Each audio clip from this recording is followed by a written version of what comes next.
No programa de hoje, apresentamos a Fazenda Veneza. Localizada no município de Bonito, Mato Grosso do Sul, é referência em pecuária de alta performance. A propriedade se destaca pela tradição, tecnologia e gestão estratégica. João Paulo Teles nos apresenta como utiliza sua ampla experiência no setor industrial para transformar a fazenda em um modelo de eficiência e qualidade na produção de carne prêmio com alto padrão e marmoreio diferenciado.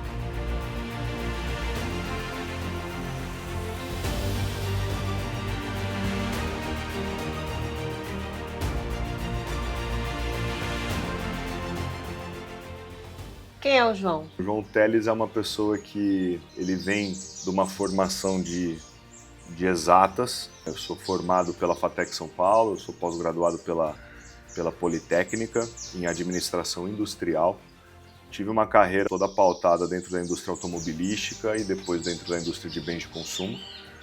E aí, em meados de 2016, por um pedido do meu tio, eu comecei a vir para as fazendas para tentar trabalhar e entender o que era a sucessão até então, que provavelmente ela ia acontecer. Só não imaginava que seria de uma maneira tão rápida, né? Porque no final de 2016 eu vim, e aí logo no comecinho de 2017 o meu avô faleceu, e aí a gente acabou tendo que tocar as fazendas muito de sopetão, né?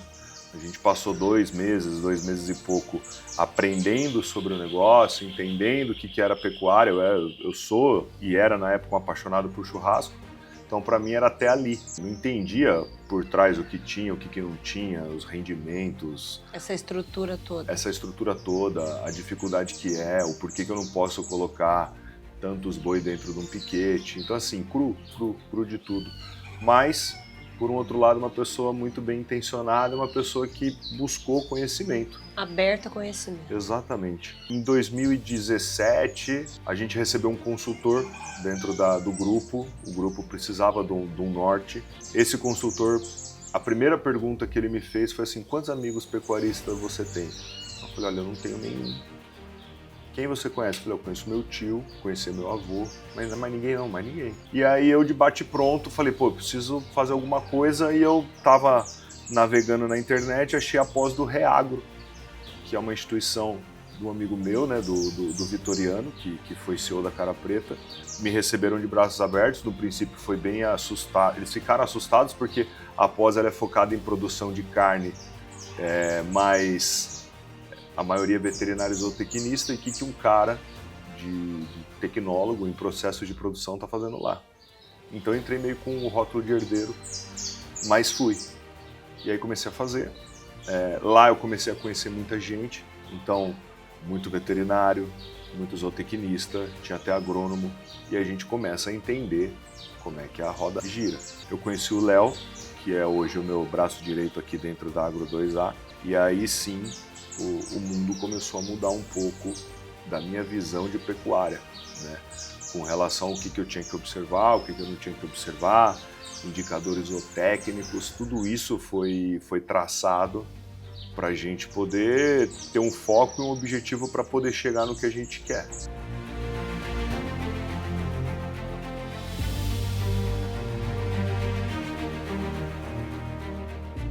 Todo esse entendimento, todo esse conhecimento que hoje o João tem e que ele externa para outras pessoas, para outros grupos, isso aí ele quis, ele desejou. Exato. E ele foi em busca. Exatamente. Então todos podem. Todos podem. Tá aí, né? Eu lembro do meu avô falando muito: ó, eu vou morrer, eu vou deixar terra, eu vou deixar bens, eu vou deixar tudo, mas o conhecimento eu levo comigo. E depende de mim, né?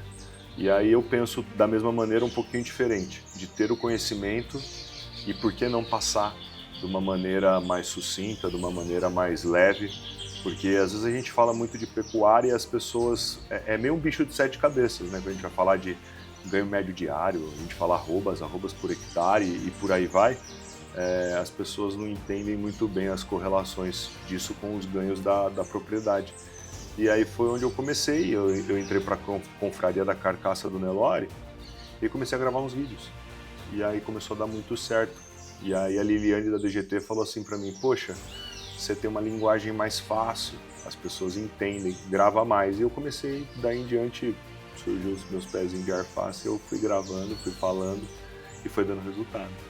Os seus pezinhos de ar fácil.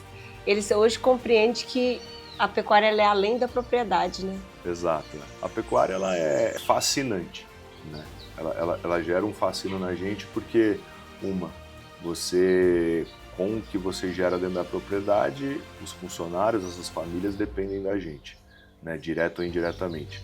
Agora, falando indiretamente de tanta gente que você alimenta, aí você começa a gerar um grau de responsabilidade na tua cabeça de você ter que fazer as coisas de maneira certa, que eu tenho que respeitar as normas e leis da maneira correta, porque senão como é que eu vou entregar uma carne, por exemplo, que é produzida de uma maneira que não é legal?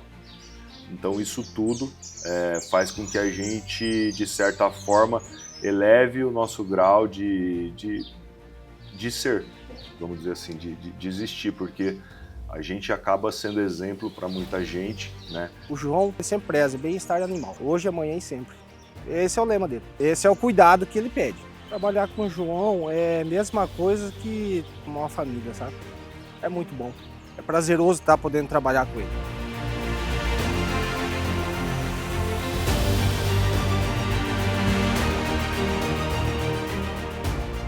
E hoje o João pode dividir essa forma, essa técnica, pode compartilhar conosco como ele trabalha dentro dessa propriedade para que essa pecuária seja produtiva e rentável? O ponto base nosso aqui é ter uma genética prepotente para a produção. Eu divido em duas partes. Dentro do gado comercial, a gente vai olhar praticamente as características de carcaça, né?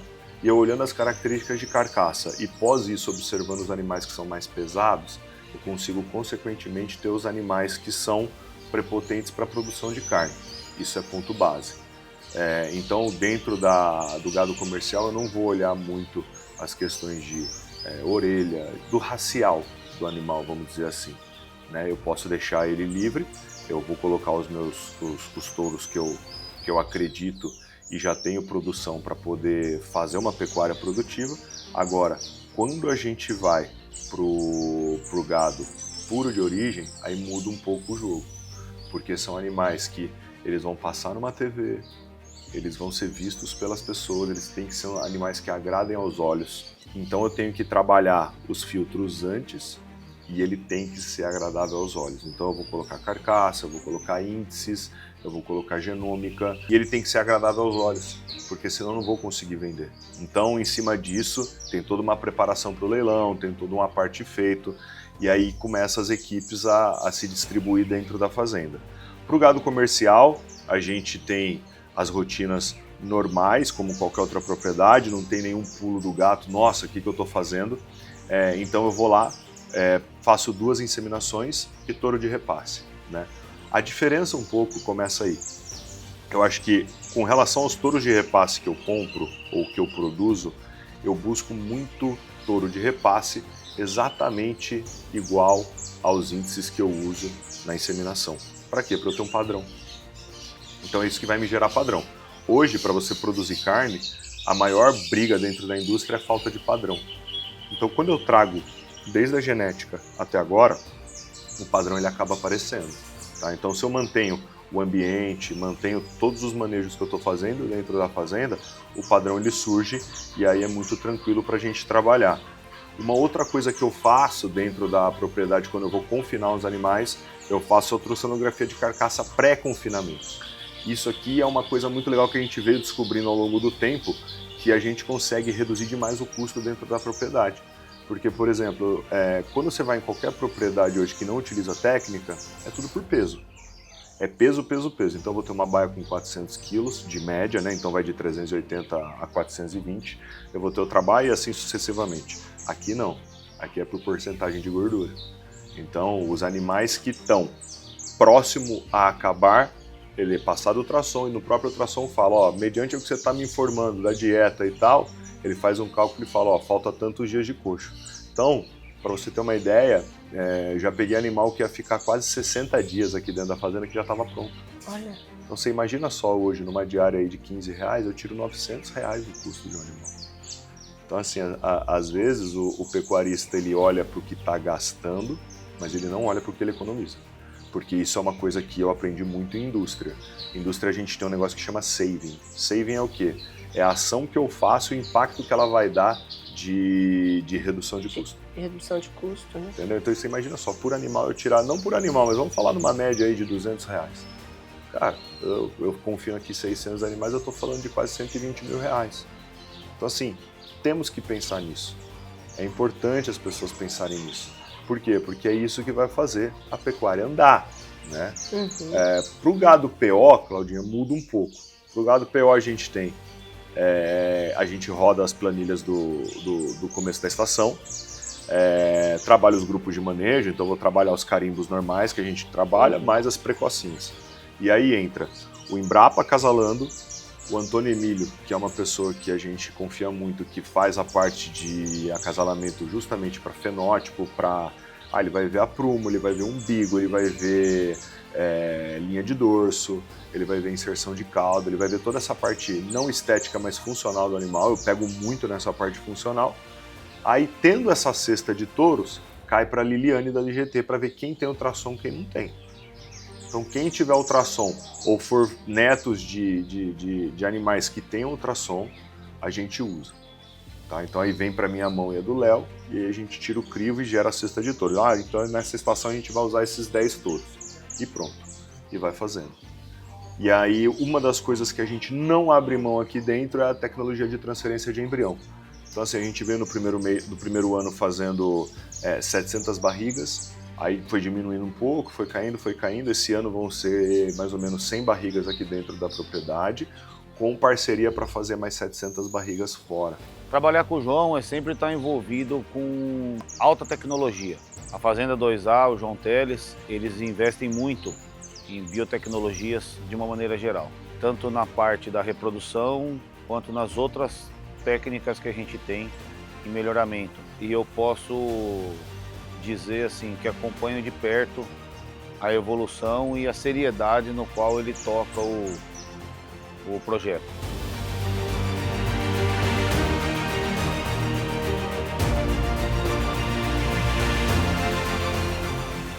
Consigo adquirir essa genética toda produzindo para você aqui na propriedade ou só leilões e central? Propriedade, leilão e central. A gente não abre mão também dessa venda corpo a corpo, direto.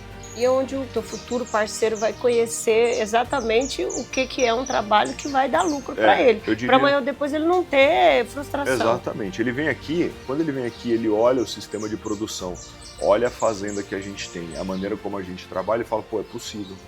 Não é um negócio que é de outro planeta, ou eu vou ter que tuchar a boia a Deus dará e tal. Então a gente tem um sistema de produção que a gente é muito produtivo, muito eficaz. Quanto mais eu produzo, mais eu consigo diluir, porque aí eu tenho mais arrobas para poder diluir meu custo, e essa é a parte importante da história, né? Então o cara vem aqui, eu fidelizo o cara, porque ele conheceu, ele viu. Hoje a gente tem muita venda que as pessoas querem conhecer quem é a Agro 2A, quem é o João Teles, aí a gente traz a pessoa, mostra para a pessoa saboreia um belo de um churrasco com a gente aqui, dá a carne da fazenda, que é um outro diferencial que a gente tem, e aí acaba concretizando a venda. Que eu vou experimentar daqui a pouco, né? Exatamente.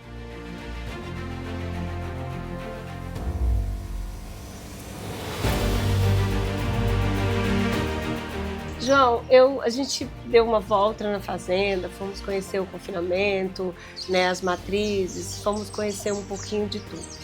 E eu pude observar a riqueza que é a tua reserva. Sim. A preocupação. Isso traz esse ambiente agradável para a produção desses animais também, né? Exatamente. A gente aqui preza assim, a gente tem por obrigação ou por lei, vamos dizer assim, 20% de área de preservação permanente. A gente utiliza bem menos que isso, então, ou seja, a nossa APP é de 20%, mas da área da fazenda a gente vai utilizar aí 60% do que ela tem. Então eu sou muito produtivo nas áreas que eu utilizo, né? Isso tudo fazendo o ciclo de devolução para a terra do que ela te dá Então eu vou lá, eu colho o capim com boi, eu colho isso, eu colho aquilo, eu vou lá, eu faço uma reestruturação, faço uma reforma, faço uma adubação. Isso é importante, limpeza, deixar a propriedade de uma maneira que ela te entregue o que você está esperando dela, né? E aí, por que não ter áreas que eu possa recuperar e entregar, por exemplo, melhor a questão ambiental? Não vejo problema nisso, né? Porque hoje a gente está inserido num bioma de total de ecologia, né? Então Bonito hoje é uma das capitais ecológicas do planeta, a água mais cristalina do mundo. Então assim, produzir pecuária, né, que aos olhos dos outros, de quem não é do meio, é muito agressivo, e tá fazendo isso em Bonito, para mim é gratificante de uma maneira extrema, assim. Eu fiquei deslumbrada com a beleza desse município e também com o cuidado que vocês têm, porque você está conseguindo inserir a pecuária, né? E é um grande número, não é uma propriedade pequena, é uma grande propriedade. Sim. Você consegue inserir isso e manter toda essa estrutura de mata, de água, de animais silvestres. Quer dizer, você está mantendo toda essa... Então, para que atacar o produtor rural? Exatamente. Eu falo isso muito, o produtor rural, ele tá com o casco engrossado, né? Porque ele tá acostumado a apanhar. A gente não pega e publica e fala, e não é bater de frente, não é arrebentar, não é nada disso, mas é efetivamente responder às pessoas que falam assim, pô, aquele cara cria boi, então ele é agressivo, boi é desmate. Parece, quando você pega uma pessoa que não tem nada a ver com a atividade, que a gente chega numa mata, solta os animais saem comendo e derrubando tudo. E não é assim que funciona, né? A gente tem hoje uma responsabilidade enorme em cima do que a gente faz. O agro hoje, se ele tiver qualquer tipo de invasão de áreas que não são permitidas, é foto de satélite, é multa, é termo de ajuste de conduta e por aí vai, né? Hoje, para você ter uma ideia, qualquer propriedade que tenha qualquer passivo ambiental, ela não consegue crédito, né? E hoje o produtor que pratica essas irregularidades, eles não são produtores, eles são aventureiros. Exatamente. Né? Que mancha a imagem de realmente quem produz, quem vem do setor primário aplicando as boas práticas, que é o caso do João Teles. Exatamente. Na verdade, o que a gente tem é que são pessoas que mais cedo ou mais tarde vão sair da atividade, seja por maneira natural ou seja por taxação, por multa, por efetivamente não exercer a função de um produtor rural, que é você faz o extrativismo da terra, seja com boi, com lavoura, com mineração, mas eu devolvo, isso é importante falar.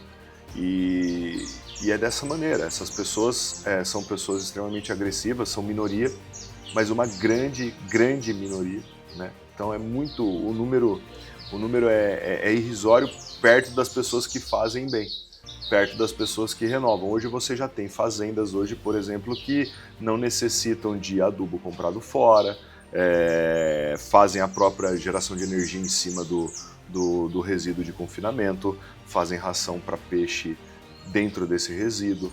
Então assim, vale a pena a gente entender da onde está vindo aquilo ali, né? Então falar hoje de agro e falar da maioria do agro é falar de sustentabilidade.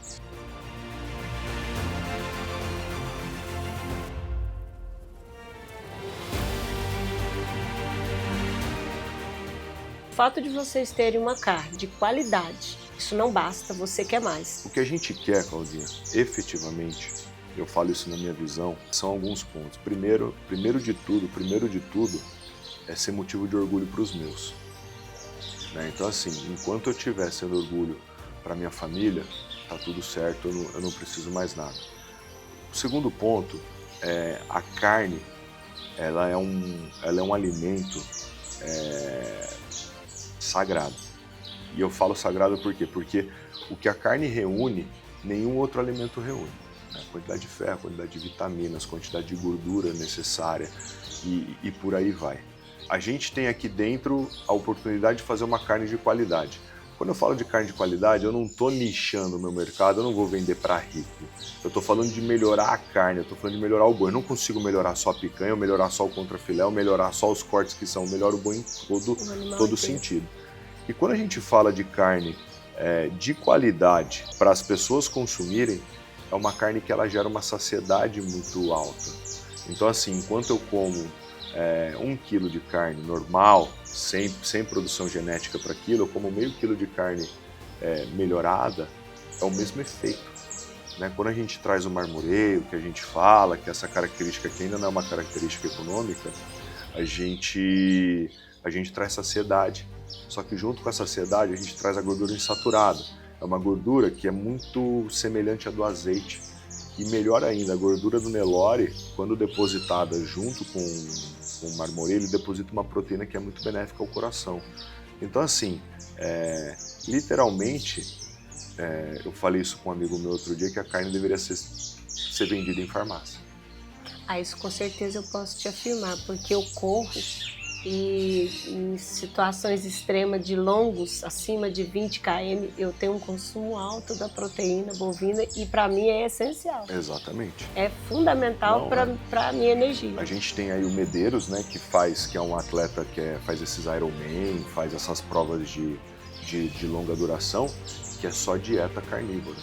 É carnívoro e ele faz as provas em jejum, então ele é tipo assim, é uma quebra de paradigma ao que falam com relação ao esporte e alimentação, né?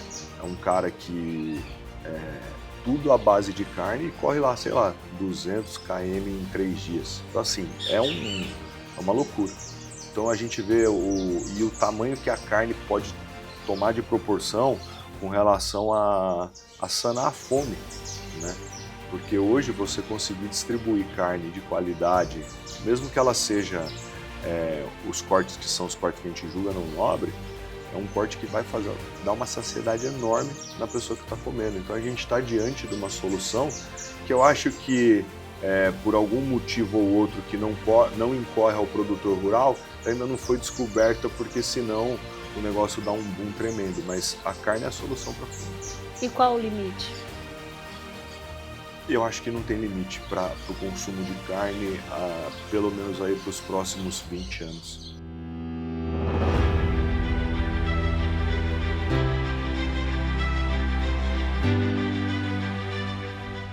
E nesse passeio, né? Porque para mim foi um passeio nessa propriedade fantástica.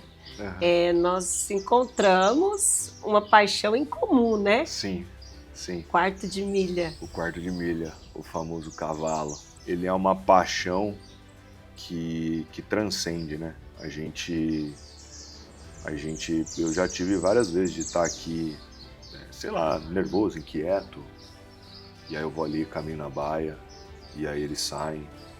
E às vezes eu já passei com gente lá, eles não saem, quando eu tô passando eles sabem que sou eu, saem. Então assim, o cavalo ele é Eu tava vendo até uma entrevista outro dia do Cacá Diniz falando da frequência de batimento do coração do cavalo, que ele consegue entrar numa frequência diferente e extrair de você o que você tem e dissipar. E a hora que eu vi isso eu entendi muita coisa do que acontece, né? O cavalo ele é extremamente necessário dentro da propriedade, né? Então assim, sem o cavalo a gente não consegue fazer nada. Nem todo lugar da propriedade é acessado via trator ou via carro. Tem uma força incrível. O cavalo vai ter uma força incrível, uma saúde. E são cachorros gigantes, né? Porque eles se comportam tal e qual, né? Reações, carinho, fica perto, o cheiro. O cavalo sente, o cavalo respira diferente. Qualquer pressão que você faz no cavalo, ele tem uma reação. E para mim o quarto de milha, eu tinha paixão por cavalos, né? Mas o quarto de milha me pegou. E depois que você vai atrás, por estudar, por ser uma das primeiras raças que foram cruzadas e saiu o quarto, você começa a entender. E uma das coisas que eu mais gosto também, dentro do cavalo, é o ambiente do cavalo, né? O ambiente do cavalo ele é um ambiente muito bom, né? As provas que a gente vai, que a gente frequenta, o mundo do cavalo é um mundo gostoso. é um mundo um pouco da nossa época como Leve. jovem. E um mundo menos digital, um mundo que faz você entender que você precisa, um mundo que faz entender que você precisa tratar bem de algo para esse algo te retornar. São patas além das rodas. Exatamente. Porque você pega assim, você vai para uma competição, se você estiver bem e teu cavalo estiver mal, você não vai. Se o cavalo estiver mal e você estiver bem, não adianta. Então, ou o conjunto funciona ou não vai. Então, o cavalo ele te remete à questão de você ser dependente. A gente não pode nunca pensar sozinho na vida. E o cavalo ele te traz isso. O cavalo, eu acho que de certa forma, Claudinha, ele te traz para uma realidade que hoje a gente não tem muito, né? A gente tem cada vez mais as pessoas isoladas, cada vez mais eu tenho pontos de acesso à internet, cada vez mais eu consigo. Eu sou da época do telefone normal que eu tinha que ligar para falar com alguém. E lembro na faculdade do meu professor falar, uma hora esse trequinho aqui você vai poder ligar e ver a pessoa do outro lado. Eu falei, meu, esquece. Então assim, a gente vive uma era dessa. E é muito legal também poder ter um animal ou um esporte, né, o esporte equestre, que te traga e te de certa forma te baliza e fala assim, você ainda é um ser humano, você não é um superpoder. Então o cavalo é isso. E eu acho que o mais legal é que quando você tem a amizade que vem pelo cavalo, ela vem mais pura, porque, poxa, quem gosta de cavalo não pode ser má pessoa, né? Então... Sabe o que eu mais admiro no cavalo? É a humildade dele. Ele tem força para te derrubar, para te destruir, e ele recebe toda a tua educação, ele te serve, e ele ainda é teu amigo. Exatamente. E ele transmite uma espiritualidade, uma paz incrível. Tremendo. Se nós pudéssemos aprender com ele um pouquinho dessa mansidão. Vai muito mais além, né? Cavalo não é só montar, não é só fazer, vai muito mais além. Né? E a gente vê isso muito expresso dentro da propriedade. Você tá vendo? Tem gente aqui que monta sempre o mesmo cavalo. Se outro peão pegar o cavalo dele, o cara fica bravo. E, no meu cavalo não, ninguém mexe. Tal. Então, assim, isso é bom. Isso, de certa forma, eu fico muito grato por ter o cavalo na minha vida. Eu não largo o cavalo por nada, né? E eu brinco que, pra mim, é uma da... Se tem um vício que eu gosto de ter, é o do cavalo.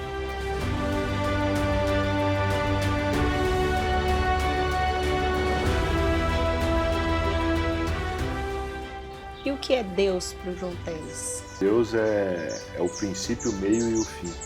Eu acho que nada acontece no nosso tempo e sempre no tempo dele.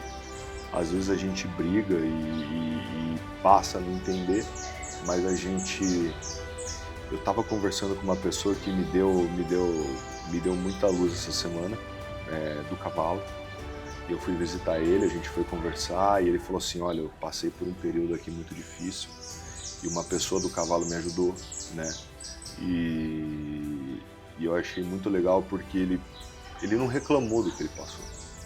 Ele virou e falou assim, mas eu percebi que Deus estava me preparando. Eu falei, realmente, né? Porque às vezes eu já me perguntei várias vezes o porquê não antes, né? Poxa, por que eu não poderia ter a vida que eu tenho antes? E aí eu percebi que eu não estaria preparado para ter o que eu tenho. Ou, propriamente, eu ia poder acabar com tudo sendo uma pessoa imatura ou sendo uma pessoa diferente do que eu sou. Então eu vou passo a passo, eu vou galgando, sempre falando da questão de ser ambicioso e não ser ganancioso, né? O ambicioso ele faz, ele quer, ele tem uma meta. O ganancioso ele faz a qualquer custo. Para ele puxar um tapete, derrubar uma pessoa é normal, né? Porque ele foca em outra coisa a não ser nisso. E cara, Deus é meu refúgio, né? Na hora que eu tô mais ferrado, eu paro, falo, me dá uma luz, me dá uma orientação. E não posso esquecer também nas horas que a gente está bem de agradecer, né? Porque às vezes eu brinco muito isso com o pai da minha comunidade. Eu falo assim, pode ter certeza que a missa vai encher, porque a crise está tão grande que as pessoas vêm para Deus, né? E isso é uma coisa do ser humano, né? O ser humano ele se move muito mais pelo negativo do que pelo positivo. Pela dor do que pela alegria. Isso é muito fato, né? A gente dá muito mais importância para o negativo que o positivo. Você está dirigindo na rodovia. Se a tua faixa parar, você vai falar assim, nossa, só fico na faixa que não para, mas você não viu que você estava rodando há mais de 2 horas na faixa boa. Então isso a gente acaba que o que é bom vira normal e o que é ruim eu pontuo. E isso em relacionamento, a gente vê em muitos relacionamentos as pessoas pontuarem cada vez mais o que é negativo na pessoa e não coloca para cima o que é legal, né? E quando a gente cai para a empresa, é a mesma coisa. Só que na empresa a gente fala assim, pô, vou explorar o que ele tem de bom. E na vida tem que ser assim. Então isso é uma coisa que eu trago muito. Eu exploro, eu monto as minhas peças aqui, as pessoas aqui elas são indicadas em cada função porque são melhores naquilo. E eu acho que isso, queira ou não queira, é uma intercessão divina. E falar hoje de Deus, não tem como não falar de Deus sendo... Eu sou produtor rural, né? Então não dá para eu não falar de Deus, né? A gente tem um privilégio de ser produtor, ou de estar produtor. Ele escolhe. Eu lembro que meu avô falava muito, ó, a gente está dono da terra. Isso é uma dádiva. Isso é uma dádiva. Então, assim, enquanto a gente ser abençoado e entender que é abençoado e poder tocar para frente, é importante. E acho que eu acho que nesse pacotão todo se resume Deus, né? Uma pessoa que está ali na hora que você mais precisa, uma luz que você precisa, uma oração que você faz e te acalma, uma pessoa que você não vê há muito tempo e você vê. Então isso eu acho que a gente ouve muito isso, mas Deus está nos detalhes.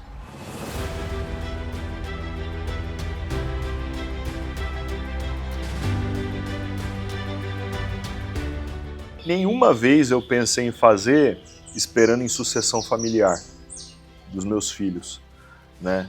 Mas eu posso trabalhar de uma outra maneira. Eu busco despertar nele a vontade de estar aqui. Eu busco despertar nele a vontade de entender que precisa fazer. E aí ele tá gostando. Então, por exemplo, ele vem comigo agora. É legal, a gente fica uma semana, eu e ele, falando sobre diversos assuntos, desde jogos que ele vai até eu falar do cavalo, do boi e de tudo. E aí a gente interage e correlaciona. Eu entro no mundo dele e ele entra no meu. E aí que começa o entrelace. Porque não é só eu te convencer de que a pecuária é boa. Porra, eu preciso entender do que você pensa, cara. É muito louco isso, mas é dessa maneira que você entrelaça e traz. E aí começa, né? Porque aí a irmã, outro dia ligou pra mim e falou assim, eu quero... pai, é o seguinte, ele vai, mas eu vou também. E vai nós 3. Aí minha esposa falou, mas e eu? Então vamos nós 4. Então você começa a criar um ecossistema onde, porra, eu vou estar. Porque assim, pra mim, ser o João Teles e falar e as pessoas virem e tal é muito bom. Mas quem eu quero mesmo são eles. Entendeu? E acho que isso, de certa forma, a gente está conseguindo.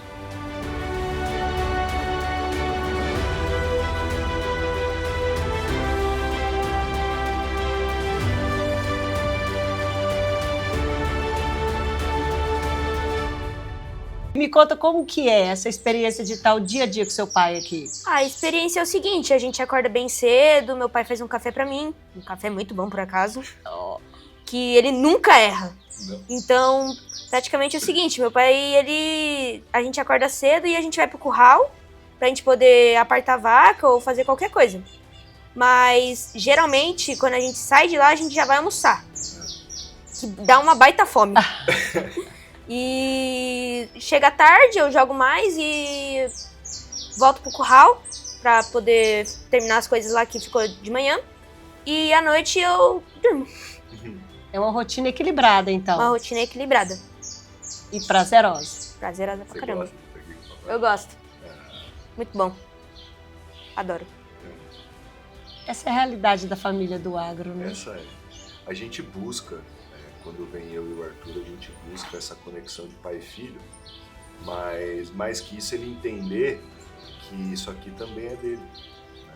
E que não é forçado. Não é forçado, ele vem porque ele quer. Né? A gente nunca chega e fala, você vai pra fazenda porque você tem que ir, porque isso... Não, até porque se a gente for fazer isso, não tá sendo natural. E hoje o Arthur tá construindo dentro da cabecinha dele, do coração, o que ele quer pro futuro dele, né? Agronomia. Olha aí, Já tá aí, ó. já Tá entrou. vendo? Nem precisou apertar o pé pra falar, né, filho? Ele já quer. É isso aí, parabéns, Arthur, tão jovem, tão decidido. É isso que a geração do agronegócio precisa, de jovens e de adolescentes fortes e determinados como você. E que não é diferente porque a fruta não cai longe do pé.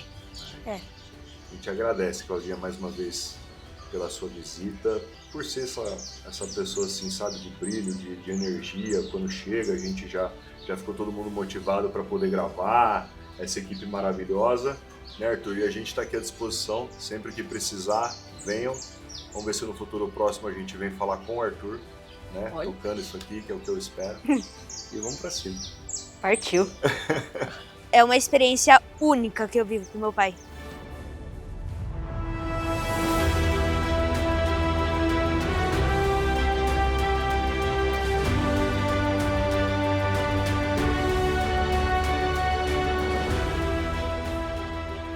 Finalizamos nosso programa agradecendo a João Paulo Teles por nos receber na Fazenda Veneza e compartilhar sua visão de uma pecuária moderna e eficiente, com foco em carne de alta qualidade, genética avançada e uma gestão estratégica de excelência.